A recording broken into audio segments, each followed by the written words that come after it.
Excellent. Okay. Good afternoon, morning, whatever time it is where you're watching this stream. Welcome to welcome to Reckless Chats. This is episode 1. This is a live show, live streamed show where I talk to comics from around the world and pretty much just get to chat shit. It probably won't be a long episode today due to my guest is masturbating all the fucking time. Like he knows it. This guy, this is his intro, and look, he's blushing. He's blushing. He's blushing. Yeah, hide away, you little bastard. But this guy, oh fucking hell, mate. All right, fucking hell. Anyway, this guy is a Reckless Comedy regular. He's the co-writer of the Last Days of Christ script. I'm sure I'll be asking him some pressuring questions about that, or telling him to shut the fuck up every 5 minutes. Alongside that, he's an actor, producer. He's done a lot of stuff for Reckless. He's also the MC of the Housefire show after he took over from Connor Phillip back in November. He's an absolute brilliant guy, and he's also the biggest cunt I know. Please give it up for the brilliant Michael Monkhouse when he unmutes himself. Thank you very much. That was the best introduction I've ever got. Oh, really? I appreciate it. Yeah, normally I just get the cunt bit. I don't normally get the rest of it, so that was nice. Sort of. Michael, it is. I love the way you said co-writing, Marvin. Like we were sitting there studying writing, sort of, studiously, and it's very, yeah. Should we say fuck or cunt at this moment? It's like, shall we say fuck, cunt, bastard, or bollocks? We haven't had cunt. No, there was a brilliant moment where we were doing the show, and one of us goes, "Yeah, we haven't had cunt for a page, so we need a new cunt now." So, who was it? Was it me or you that said that? Yeah. Oh, because there's a funny story about Steptoe and Son, an old sitcom, and because this was like in the 60s, I think the 70s, and the maximum they could say was cobblers, which for the time was really quite strong.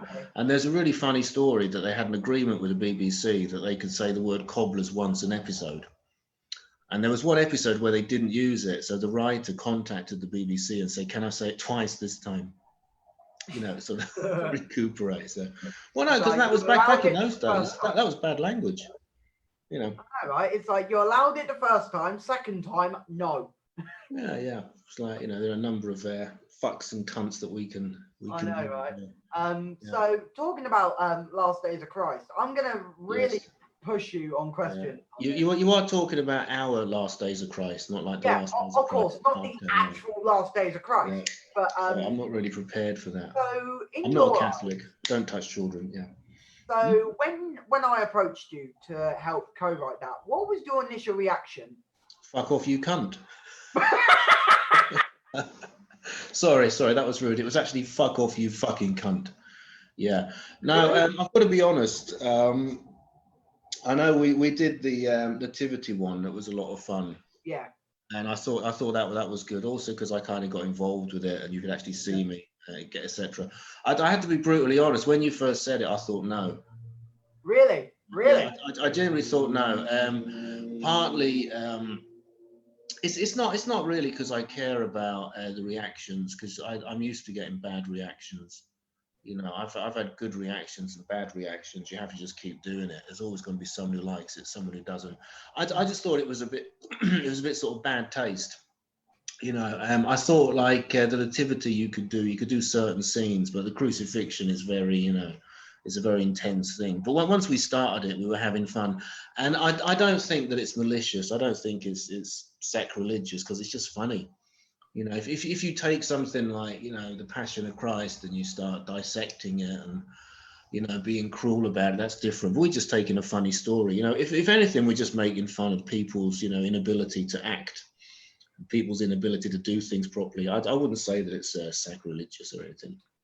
Yeah, I find it quite interesting with how you know, we haven't even rehearsed it yet, and the first initial reaction is, I'm a Catholic, I find this very offensive. It must be one of the swiftest ever reviews. We hadn't even started it, and like, Yeah, that's the within, thing, I like, think within 2 hours of it being sent, someone had said no. no, what it was, no joke, anyone who's watching on Facebook and Twitch, for those who did not know, Reckless Comedy are going to be performing a satire. Let me make that word very important. Satire retelling of the Passion of the Christ. I love it when it's described as satire, because satire is like sort of, you know, delicately ironizing something. You know, it's not saying fuck cunt as many times as possible in 30 minutes, but you know. Yeah, and the script went out, and as soon as the script went out, just to give you an idea on the cast, we lost Mary Magdalene, we lost Jesus, and I think we lost the Virgin Mary as well at one point. Right. Yeah. And it was she that lost was the virginity. within an hour of the script going out. Yeah. And I said to Which Mike, is not bad. oh fuck. Like I was like, oh fuck. I think that must be a record, you know, like I mean, even like an hour of something being broadcast or put in a cinema as people complaining, but we haven't even got to that stage. We don't even know who the cast is. And within 1 hour of people just giving one quick look at the script, they said no. 3 people said no. So I think that's pretty cool. I think we should be in the Guinness Book of Records for that. Yeah. Quickest negative reaction. And it's interesting, to be fair, it's interesting that you said when I first approached you with the idea of Last Days of Christ, you were like, no. Yeah, because the thing is, one thing that I've noticed in comedy is that there are certain things that people will reject straight away. It's like rape. I mean, you can make a fantastic joke about rape, but the minute you say that word, you're going to get a negative reaction. I did a joke about rape once years ago, and it's strange because there was a lady that I know, and she used to coach me doing stand-up. I was very green in those days, and I needed someone to sort of, you know, hold me by the hand, not in a Jimmy Savile sense, just a figurative sense. And I remember I did the rape thing, and she pissed herself, right? Not literally, that'd be hideous, but she thought it was really funny. And so I thought, fuck it, I'll go and do it. And she said, yeah, just do it, see what happens. And the reaction was so negative, and the organizer shouted at me, you know, Michael, stop it.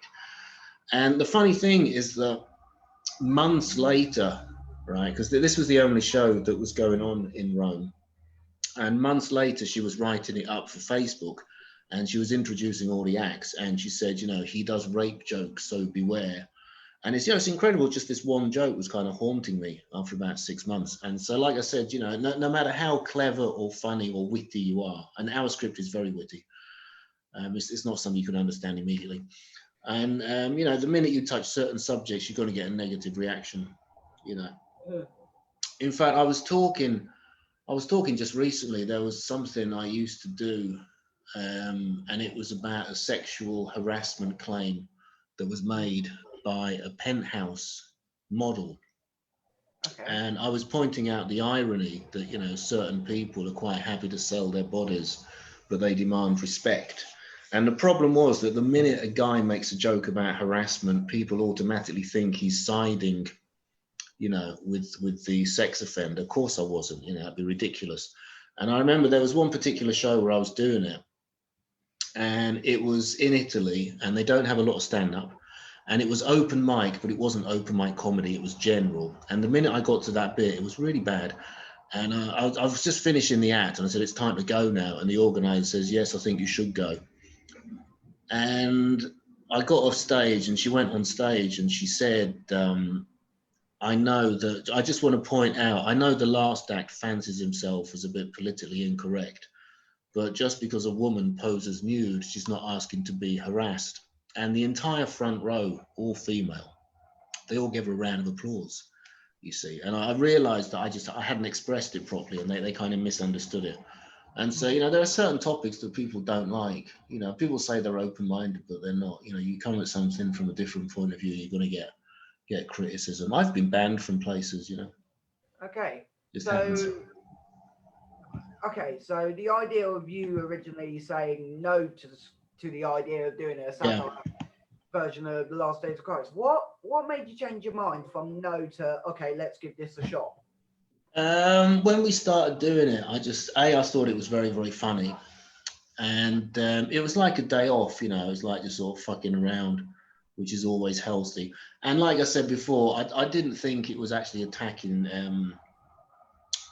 Jesus or attacking the passion. I thought it was just like sort of Do knockabout. you maybe think that's why originally in your head you went, no, I don't want to do this originally? Yeah. Because did you think, no, I was actually going to like write it as if like, fuck you, Jesus, like that? Yeah. Well, I didn't really know what to expect. I mean, because we did the nativity one, but you know, you can make jokes about a nativity because it's kind of a feel good moment, you know, and like getting into the passion I thought was a bit dodgy. But when I realized that it was just funny and it's not offensive, it's just a bit of fun, you know.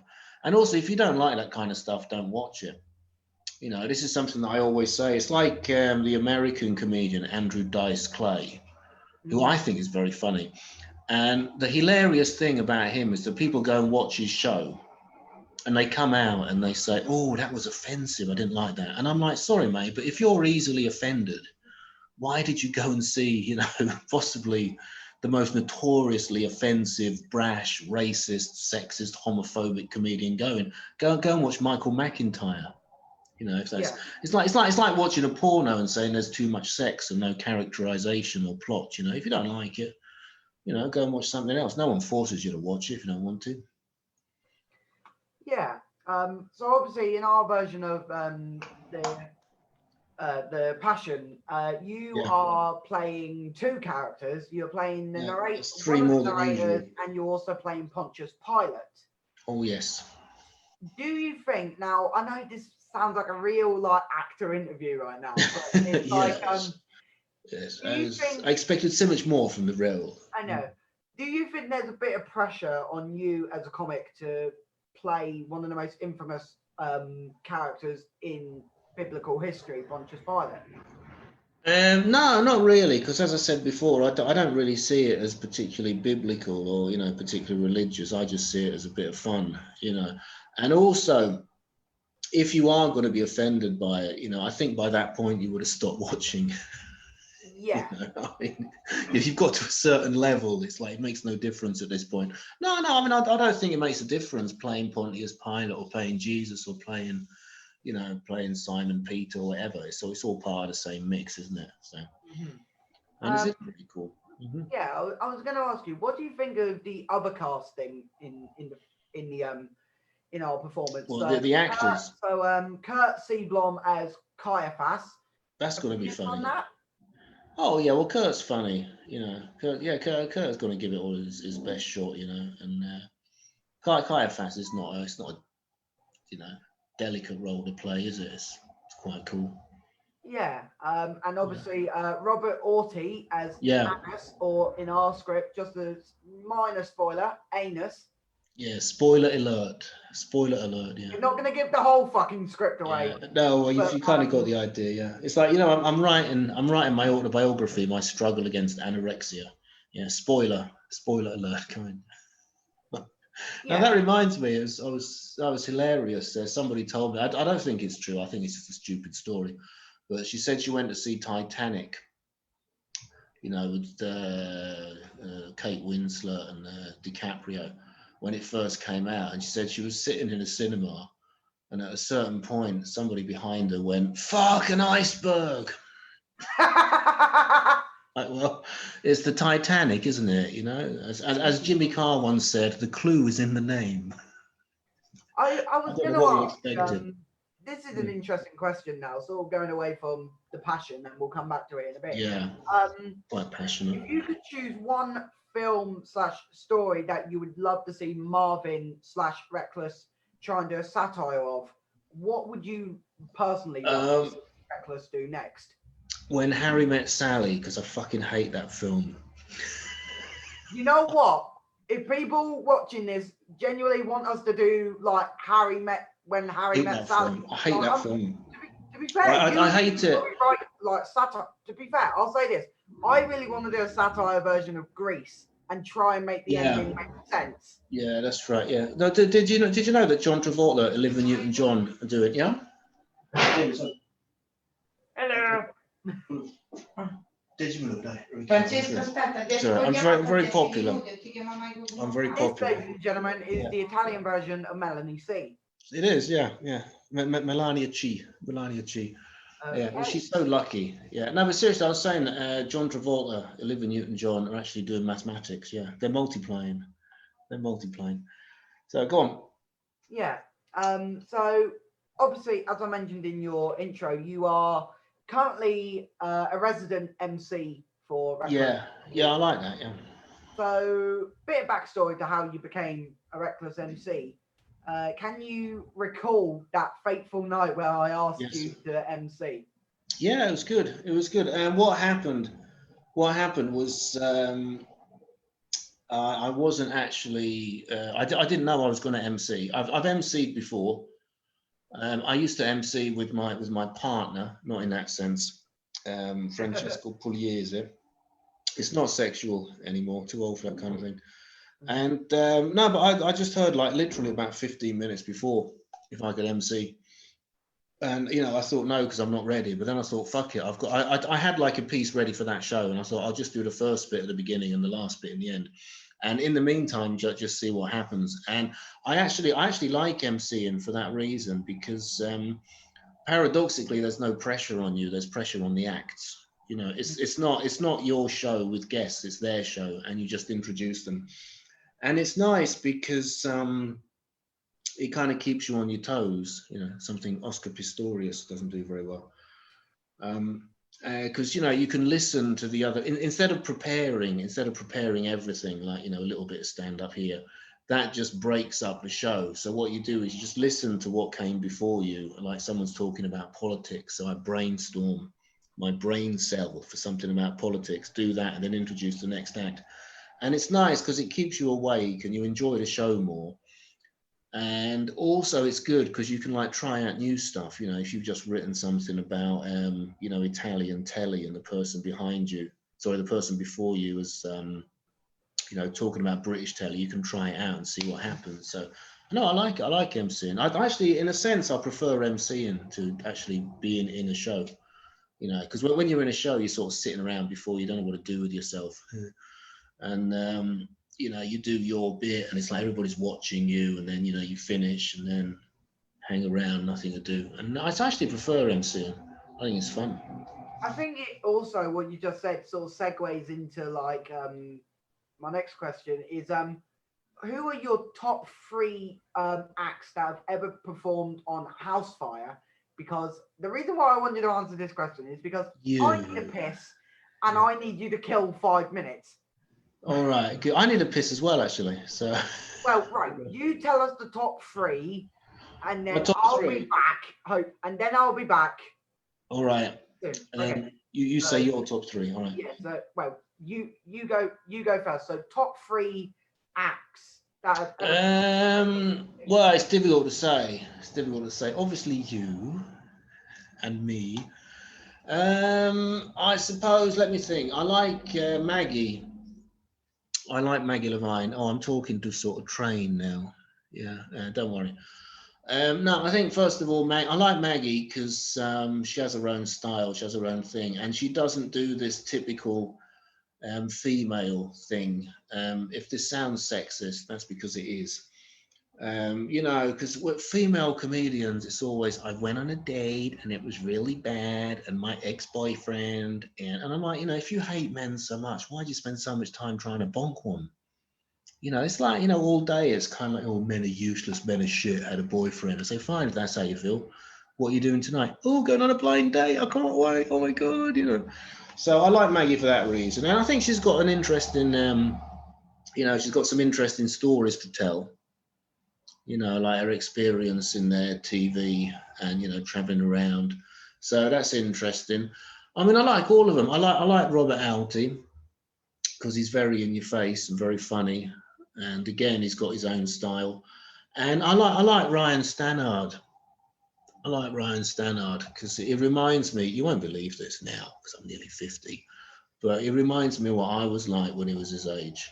I need a spliff, fuck off. Sounds a bit like Vivian, actually. So, yeah, so there you go. You don't know what you missed. No, because I had my fucking door open while I take a piss. Oh, so- good, yeah.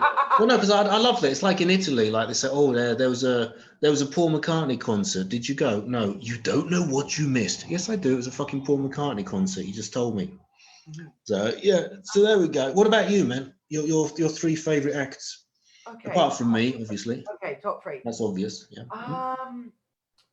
Okay, at 3, I have to say Brooke Barcel because she is really. I like Brooke Barcel, but I've only seen her once. I've only seen her perform once. I've seen my mother perform many times, but Brooke. What has your mother got to do with Brooke Barcel? She likes performing in public. Brooke's gonna fucking get me cancelled for this. What's that? That's got nothing to do with her. I'm taking a piss out of my mum. I could take the piss out of my mum.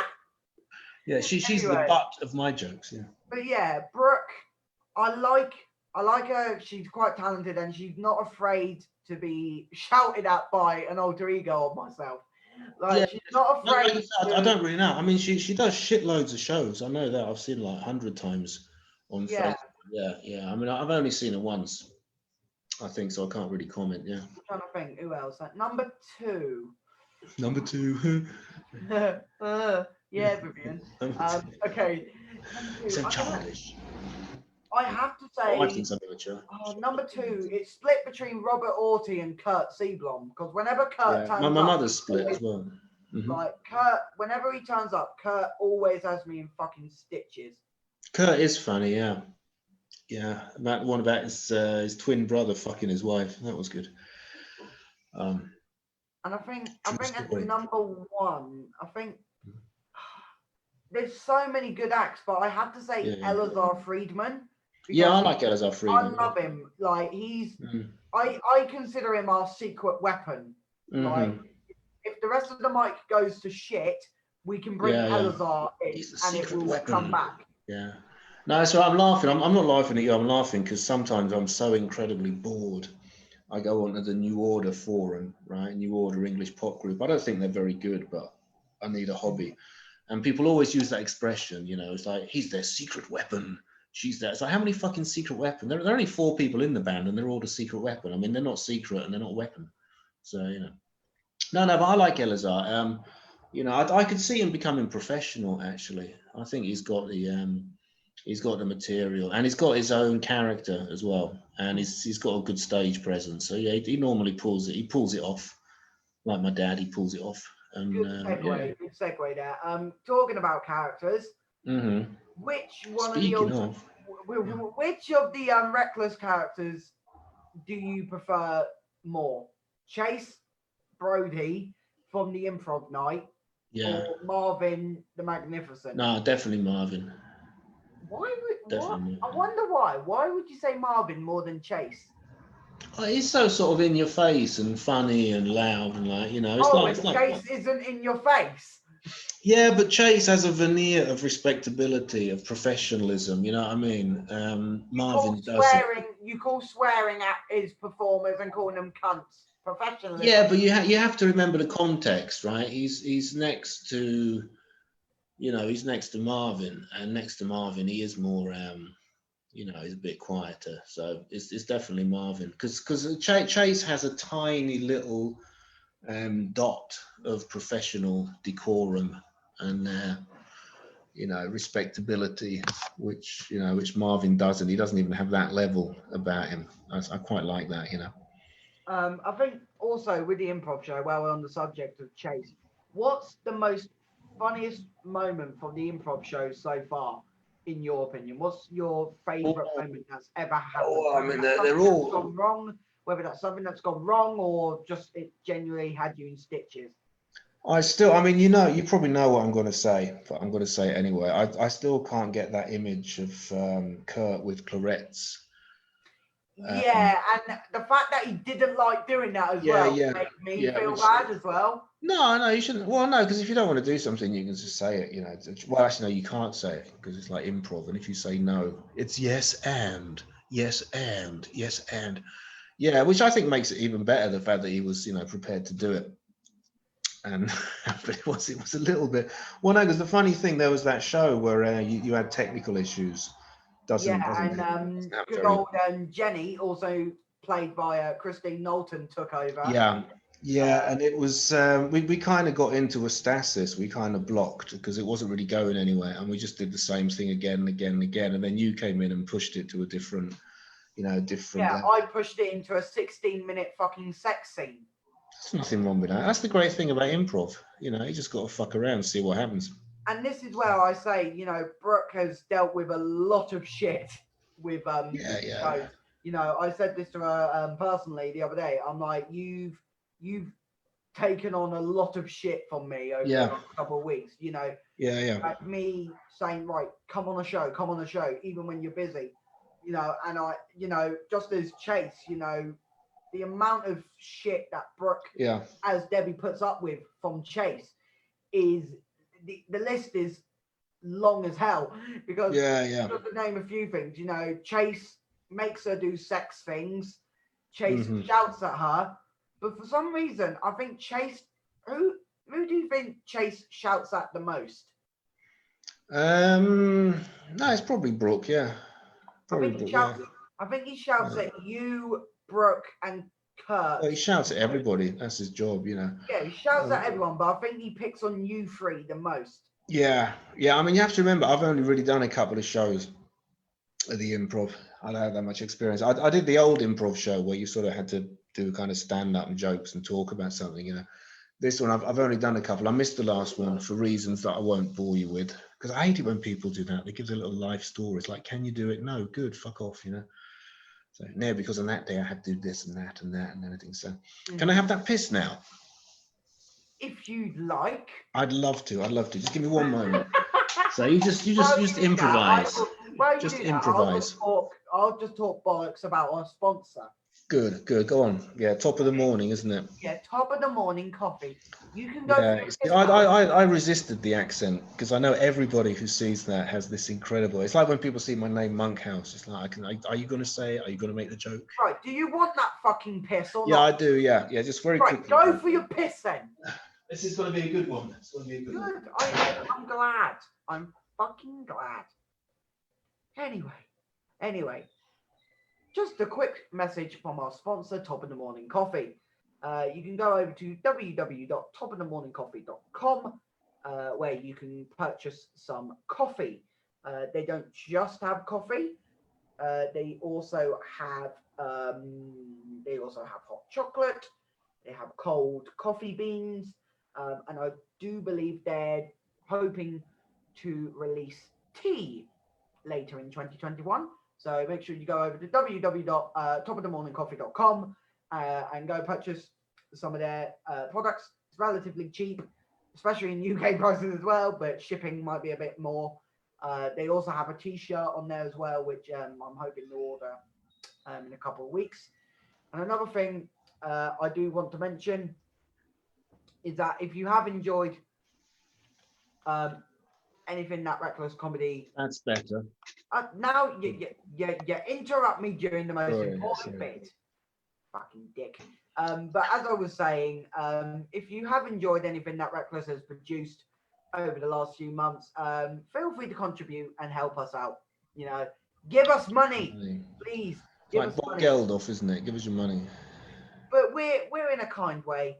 If you want to, contribute anything you have, even if it's the smallest amount, you can go to paypal.me/pools/e/8xa big EOM big QN 0K, and you can donate to our tip jar, which means I'll be able to pay Michael's mother again. Yeah.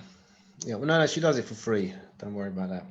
I know, right? Yeah, my mother is not a whore. She does it for free. Yeah. And now back to the knob gag. So going back to the passion that we're doing. Yes. Who is out of all the characters in the script? Who do you think has the most funniest line, like the number one funniest line in the whole script? Without giving too much away, who has the funniest line? Well, there are hundreds of funny lines. I think practically every line is funny. We really tried to make it as But which one stands out the most? My favorite line is the one where it says, I don't know him. Right? Would you swear? Peter stands out. Yeah, I love that line. Yeah, because he says, it's very famous that he's got to deny Jesus, and it says, "I don't know him. Would you swear on that?" I fucking don't fucking know him. That's pretty good. Yeah, it's not as funny when I do it, but in the context, it's very funny. And is there any other lines that stand out the most? I like the clean lines because we get a few clean gags in there. I know, right? I bet not many. It's like, I bet it's all campy shit. No, it's not. Like, we do have a clean line in there. Can you talk clean to me? It turns me on. Like there's the bit with there are some cheesy gags that I like. It's like you're always denying things. No, I'm not. What was that then? That sort of stuff. So it sort of breaks it up. Normally you break things up with the crude bits, but this is the opposite. It's the one joke doesn't involve the words fuck, wank, or cunt. And I love the fact also that we get some Spice Girls lines in. That's very, very important. I just clarify for those listening, that was at Michael's insistence. Yeah, well, I think if there's anything that involves me and there are the Spice Girls line, it's probably going to be me doing it. I will be honest though, the Spice Girls references we put in there, I think we've chosen some good ones as well. We've chosen, and thing is, one of the things I want to say to the audience is it's not like ramming. The whole script is not like ramming things in your face. No, it's very subtle, very delicate. I think it's fair to say the script has got a relatively good pace. Oh yeah, it's very fast, and also we tried to escalate it towards the end because what happens very often is you get excited when you start something. And you throw all the good gags in, and then gradually it kind of turns into work and let's get it out of the way. But it was nice because we didn't do it all in one go. We did a bit and then we had a break and then we went back. I think we did it in about 3 sessions, didn't we? 3 or 4. Yeah, I think it was it was 3 sessions. I think we were supposed to do it. Right. I think we had 4 planned, but one of them I slept through. Mm-hmm. So it was all right. Yeah. My wife sleeps through sex normally, so. And that is like what? How long were the session? Like something like 2 hours? No, it was a bit less, about 90 minutes. Yeah, about 90 minutes. So 3 lots of 90, that's... Well, it's not bad, it's from... Because you have to remember... That's pretty good, considering, like... Oh, yeah. When we did Nativity, that was written in, like, I think 2 hours. Maximum. Yeah, but that was very short and, it's short and sweet. As this was a long one. It's about 20 pages, isn't it? I think this Passion script's about 20, 30 pages, whereas Nativity was, like, 6. Oh no, the Nativity we practically wrote and recorded in one go. It was really, really quick. Yeah, we didn't. I think we got like 2 rehearsals in, and it was literally like. Yeah. Well, we had to get it. We still got the fuck up tape as well. We've still got the tape with the fuck up on it, and it's funny. Oh yeah. I know. Michael's laptop died while we were recording, and then Marvin's just there like, no, the narrator's fucked off. Yeah. And it's just like, right. And it's funny seeing me in character and slowly start breaking character. Like I didn't break character whatsoever until it's like You're so method. Because I look so stupid in that shot. I've got a fucking towel on my head. Because the rest of it you look really serious and professional and down to earth, but that one moment they caught you, so it kind of spoiled the magic. I've got a towel on my head. There's a blue sheet behind me. There's a pirate flag on the top of it as well. That's great. It's slapstick, isn't it? It's high camp. Yeah, and then I think it's funny. One that we did had a lot of like really stupid moments in it as well. Yeah. Like the star appearing when actually it was a fucking snowflake. Yeah. The pirate flag coming in and you going, what the fuck is that? Yeah, but that was genuine. I didn't know what the fuck it was. I mean, there are some things I understand. That didn't happen. In the rehearsal, that didn't happen. I just brought it out. Yeah. And to be fair, I didn't even know that was a genuine, like, what the fuck is this, Kym? Like. Yeah, but I think that makes it funnier, because it's that kind of show. And when I realised that I was going to be filmed, I wasn't just going to be like a voiceover. I kind of got into it. I had a lot more fun with it, Oh, we have a question in. This is interesting. That's 3 more than usual. Go on. Okay, this question is from. Why'd you keep going for Tyler? Is from Tyler James Whistler. I do apologise, Tyler, if I got your name wrong. A very good backline. And he's asked, I presume this is for both of us, but I'll ask you first, Michael. And the question is, fuck off, cunts. No, the question is there specific? Let me try that again. Let me try and speak fucking English. Go on, take your time. Fuck off. You're not helping. It takes time. Okay, so the question is there a specific part of the Passion that you are most looking forward to satire? Like I said, I think the scene where he has to deny Jesus is funny, and I think the other one where he goes apeshit in the temple, I think is very funny, because it's a very important moment in the Bible that Jesus goes into the temple and they've degraded it into a sort of big commercial nonsense, and he gets angry, and it's very controversial because some people say that anger is always a sin, and no, this is righteous anger. And it's like, I flipped over the table, didn't even fucking touch it. Take that, Paul Daniels. And I think that bit was very funny. And like I said, I think, the bit with Peter denying him. And I think the bits with Judas are very funny. Like when it says that, and Judas was racked with remorse. Oh, I'm such a cunt, Yeah, and we actually do repeat that line with Peter as well later. It's a callback. Yeah, it comes back. Yeah, it's a callback joke. Yeah. What about you? Any particular moments that stuck out for you? I think in the writing of it, without giving away what happens after the crucifixion, the ending with Marvin, without giving it away, guys, you will have to come and watch the show. Yeah, that's right. Come and watch. That's opposite my brain. And but the ending is really surprising, and I think it came out of nowhere as well. We didn't know how to properly end it. Yeah. We wanted Marvin to do something big, but with what we've got planned, I think it's going to go two ways. We're going to go, all right, this is really offensive to a certain group, or they're going to be like, okay, this came out of fucking nowhere. Well, it's like the Invisible Man when he ejaculates. You don't see where it's coming from. It seems to come out of nowhere. And no, I think it's funny. And the cool thing is that as we said before, even before we've started doing it, we've had 3 negative reactions, but we got a positive reaction with that one. So that sort of balances it out, doesn't it? Someone said they liked it, so it's a good one. Yeah, and I think it'll be fun, and I do agree with you with the Judas lines. I think when Judas is in the show, Judas does the most. I love because I love that kind of contrast, and at that moment one of the disciples did inquire as to the true identity of this shadowy character. Who the fuck are you cunt? I love that sort of stuff. It just comes out of nowhere. And I think also when Judas is there, I think a lot of you will go into it expecting the traditional, Judas says fuck all. But actually, no. Judas is a fucking gobby cunt. He is. Oh yeah, he gets a lot of lines. Yeah, but he should, because he's like a key character, isn't it? And also paradoxically, he's the disciple that everybody knows. Like there are 12 disciples. You can't remember, like Simon, Peter, Simon. I don't know. So it sounds like one of some Blue Peter, doesn't it? Simon Peter or something, And everyone knows Judas.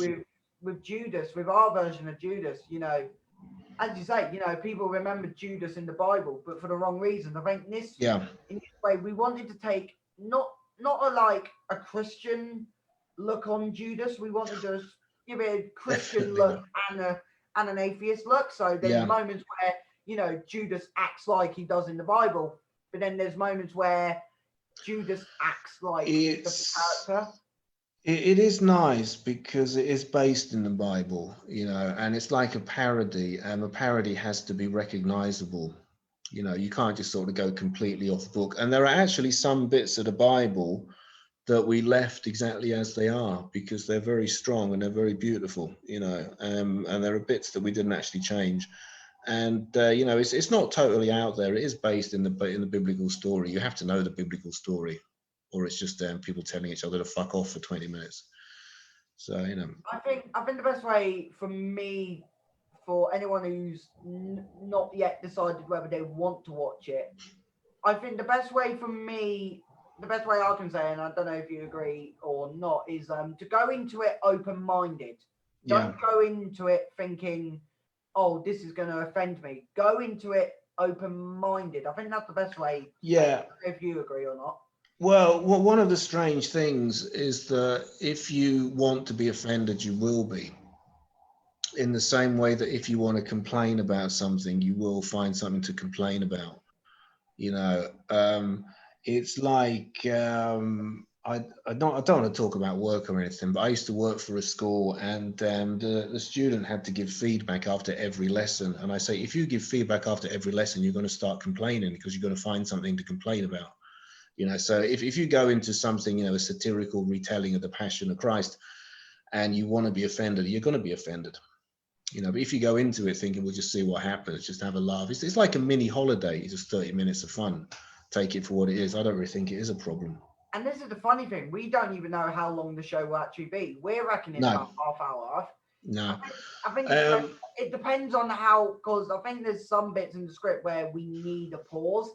And then one thing I will also say with this show Pregnant pause is that if you're going to watch it, prepare to be thrown into the action as an audience. Oh yeah, we want to get people involved in it. Yeah. Pretty much the best way to describe it is once you're in that Zoom room, you are part of the experience. And I think the best way to put it, or to describe the show with a tagline, is I think it's going to be the most immersive. Like immersive theatre. Show. You know, it's an experience show. It's not like we're here as an audience just to give support to the actors. It's like you are being thrown in there. Perfect example, and I think Michael will agree, is the trial with Pilate. You are the audience are going to get thrown. The audience and Jesus. That was brilliant. Thrown head first into it.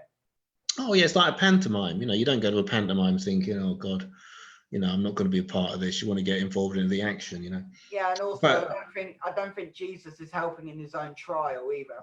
No, in fact, some people say that the panto format is out of date. Oh no, it isn't. Okay, this is an interesting question. From Tyler again. Oh, cool. I don't know if it's a question or just for it's our an insult. But this is what he put. When you mention the word satire to any moment of significant historical importance, I feel like people go out their way to find something offensive to pick. Yeah. No, exactly. I agree with that. I don't know if you can. That is exactly what I was saying before. You know, if you want to be offended, you will be. You know, if you take it as just, you know, a comedy sketch, you know, just take it for what it is. You won't be offended. You know, if you want to find something offensive in it, you will. I mean, because people are offended at anything. I had a really funny thing that happened to me about a year ago. No, a bit less now. It's really not important when it happened, but it did happen. And I got banned from a show because I made jokes about Madonna. And the organizer of the show was gay. He probably still is gay, hasn't changed. And he was really upset because I was making fun of Madonna. And you have to remember, this was the same show when I'd done all the pedophilia, masturbation, bad language, you know. But for him, you know, Madonna was, don't talk about Madonna like that, you know. So it doesn't really matter. There's always going to be someone who complains. There are people, you won't believe this, but it's true. There are people that have argued that Laurel and Hardy is offensive because it's sexist. Because the wives never do anything. Saying that, did you see recently that apparently the Muppets have been found offensive? Yeah. Oh, yeah. And 40 Towers. Officially, the world's gone fucking mental. Yeah. The Muppets, for fuck's sake. I once wrote, it's not funny when you explain it, but when that happened, I wrote a joke letter about the presentation of rats in the young ones.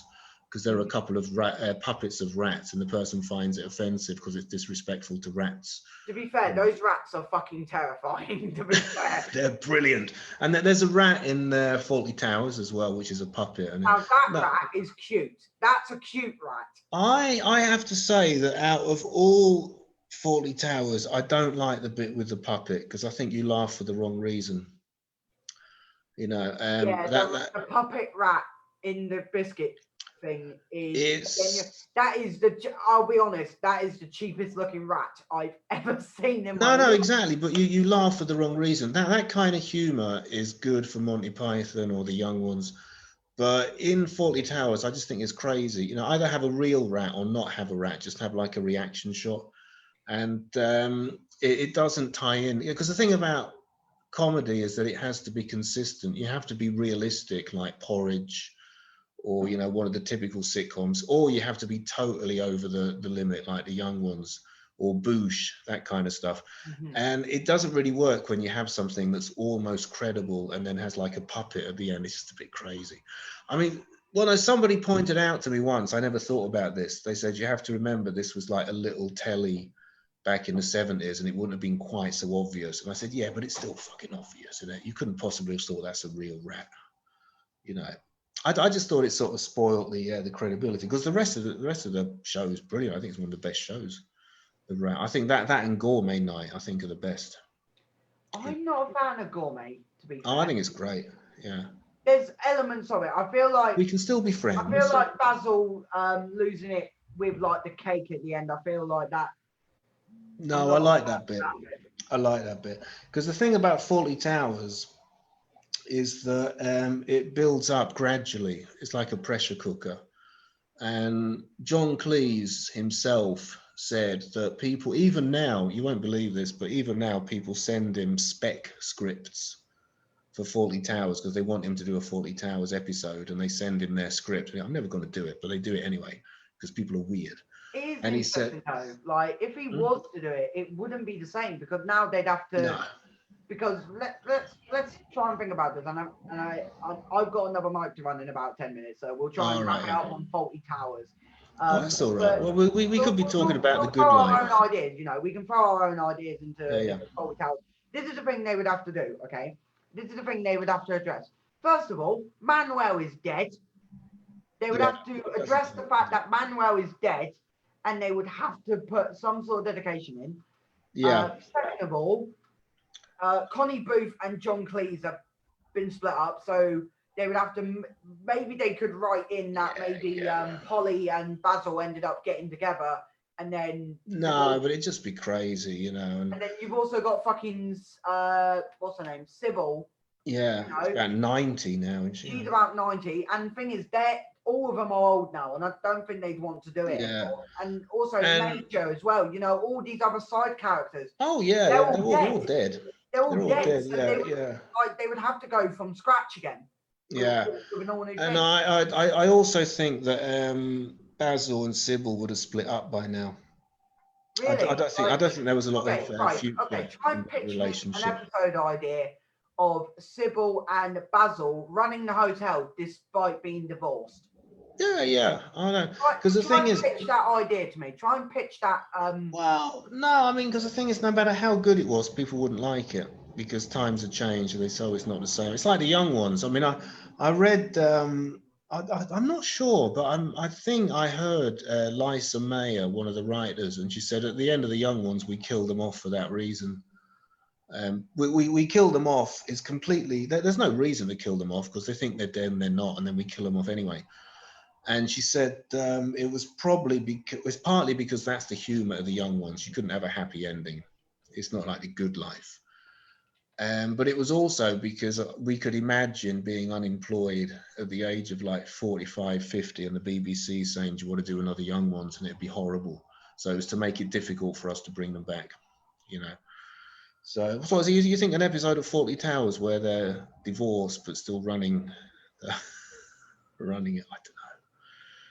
Yeah, I think it would be interesting, and also you got to try, like I say, you know, you've got to try and address the fact that Manuel is dead as well, and I think that's what added most. You have to get another.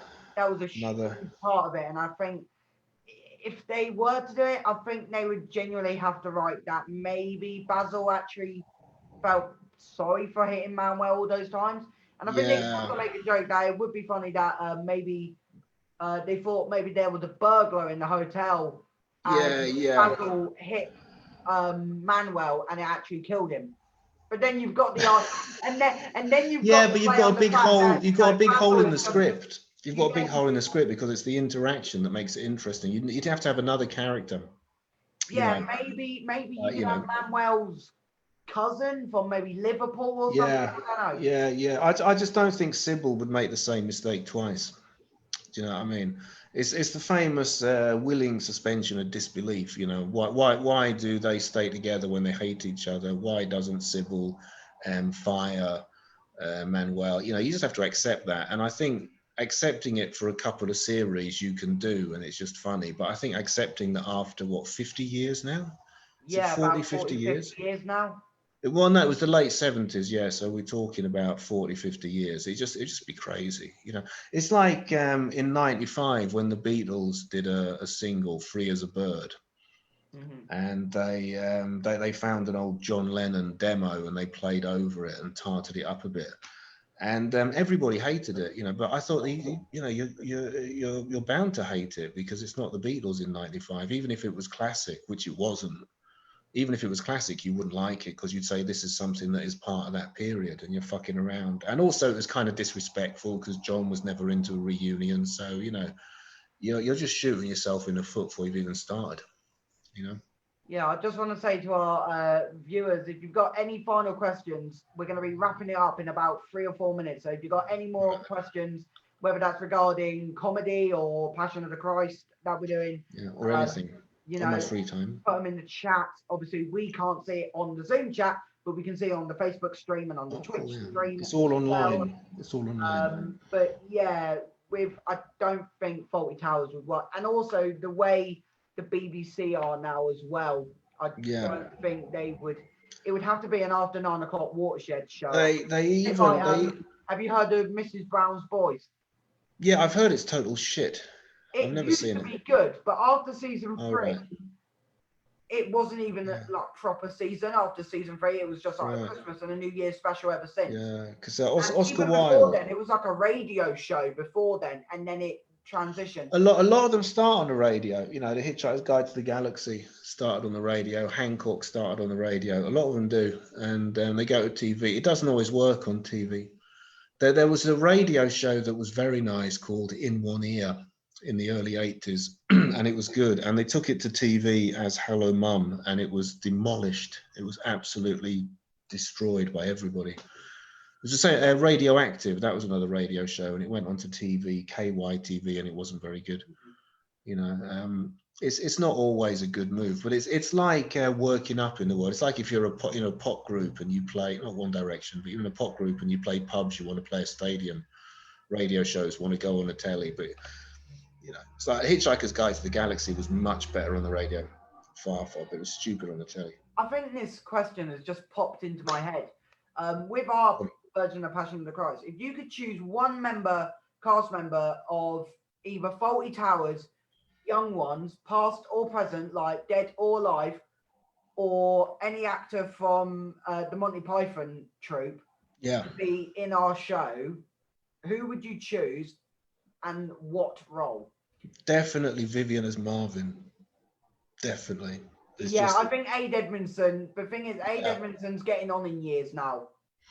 Oh, he's still got it in him. I think he could pull it off if he wanted to, you know. Because the last time I saw Adrian Edmondson, he was in EastEnders, and he looked like Jasper Carrot. I don't know if you know Jasper Carrot, the old 70s comedian. I'm going to say this. I would love to see John Cleese as Pilot. Yeah. I think that has potential, especially with the trial, the way we've written it. I think that. I think it's fair to say the way we've written the trial with Pilot is definitely very John Cleese. It is actually, yeah.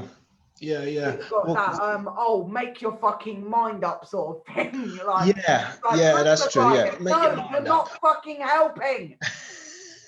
Yeah, you're right. That was quite sort of Python-y. John Cleese, Monty Python-esque to it.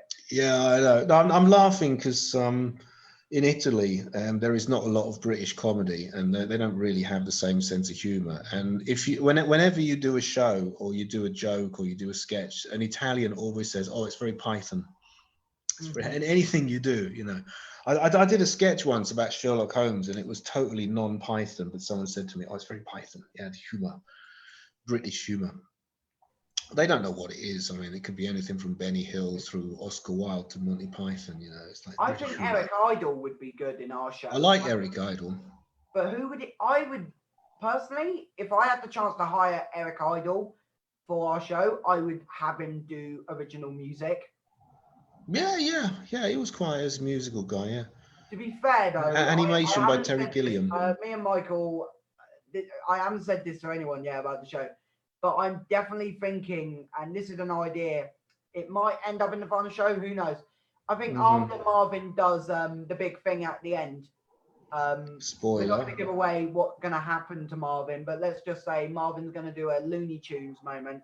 And what happens, I think it would be really funny if we played Always Look on the Bright Side of Life straight after what he does. I think that would be funny to have like the virtual cast. Or the Looney Tunes tune. That'd be funny. Yeah, Merry Melodies. The Looney Tunes thing as he does it, and then you just have that's all, folks. You know, Always Look on the Bright Side of Life playing. Yeah. No, I like it. I like Eric Idle because he's slightly deranged. He's not because John Cleese is kind of manic, and Eric Idle is sort of you know, is a little bit off. So he's pretty cool. Yeah, I liked all of it. I've just thought of this, and I think then we'll start doing the social media stuff. I think I would love if Terry Jones was alive. I would. I was just thinking about Terry Jones. Terry Jones as our Mary Magdalene. Try and imagine that. Terry Jones as our Mary Magdalene. I would love Terry Jones as Mary Magdalene to say he's the Messiah. Also, just to say, there are a few Monty Python Life of Brian references in our script as well.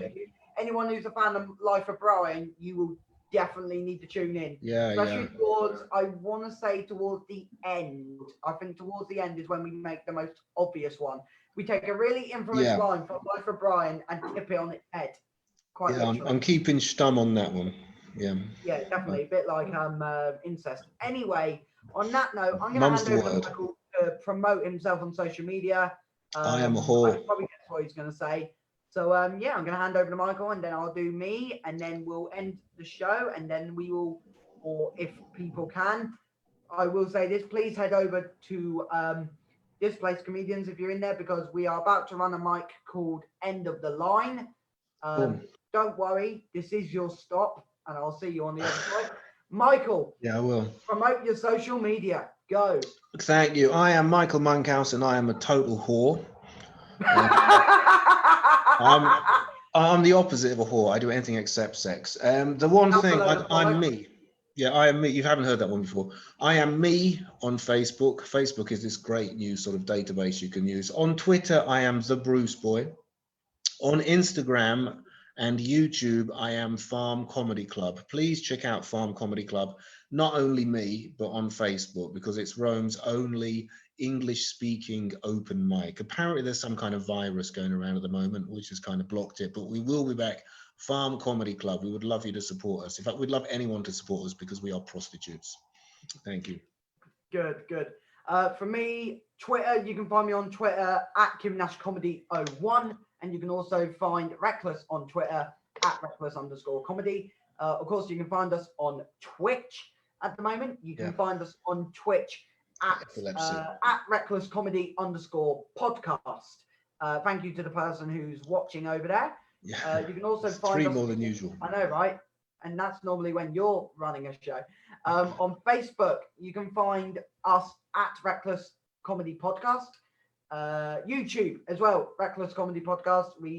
This Q&A will be released onto there. So anyone who's obviously you've not been able to watch it on YouTube live, but we will send it out to YouTube. So those watching in the future, hi. Or should I say hi? Yeah. Well, because Rome, there's a time difference that Rome is 3,000 years behind the rest of the world. I know. I don't think there's any other social media to plug. Any final words have you got? Actually, let's end it on one Monty Python quote each. Michael, what's your Monty Python quote? It's really. Yeah, it's every show started with it's. Yeah. My Monty Python quote to end it on is every sperm is sacred. I saw that when I was 9 years old, and I just didn't understand any of it whatsoever. You know. You should watch a video where they performed it when they were older at the O2 Arena. I've seen that. Yeah. When I like it. It's a lot. I prefer that version to the older version. I have seen it because there's a friend of mine. He's mad about Monty Python, and he showed me on the DVD. Yeah. Because I love the fact that Terry Jones once said that fairy tales are disturbing.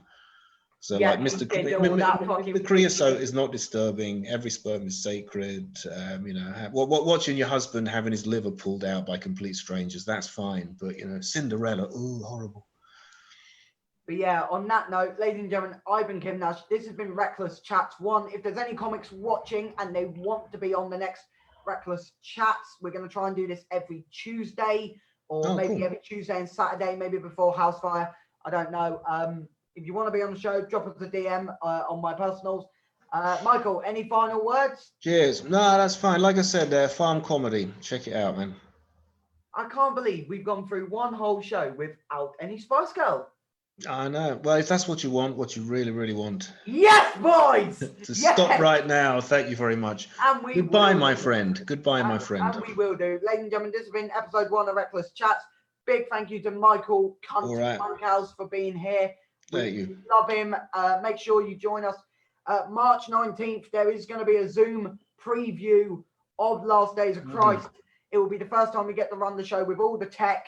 So if we offend you during that one, please come back to the main show on April 2nd, Definitely. when we hope to offend you even more. No comparison. No No comparison. comparison whatsoever. Good. Ladies and gentlemen, please head on over to End of the Line Open Mic.